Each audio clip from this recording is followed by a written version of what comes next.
Many of the recommendations have been coming forward, have been brought forward in particular to the World Bank and others, at least since the 1980s. And I think it's, as my colleague from MRIP says, I think it's time to move on to the next level and work with Indigenous peoples to incorporate the standards in the Declaration. And I want to commend some of the work that Global Compact, the UN Global Compact, is doing in regard to this, the development of guidelines for use by corporations in ensuring that the standards in the Declaration are applied in corporate social policies in dealing with Indigenous peoples, which brings me to the point on the standalone policy. In many cases,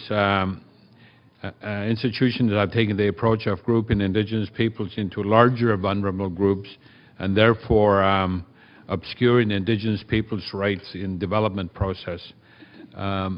think it's particularly important to ensure that Indigenous peoples' rights are not grouped into a larger category but are seen as a standalone, from a standalone perspective, and would strongly recommend and urge that that be the case. So I wanted to make those comments at this important session, and would certainly hope that we are provided some responses in respect of these, or at least a commitment to the development which would respect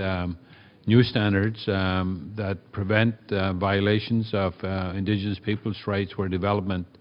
opportunities are taking place, and where in many instances states simply deny, one, that Indigenous peoples don't exist, secondly, that Indigenous peoples have no rights whatsoever to the respective lands, territories and resources. These approaches have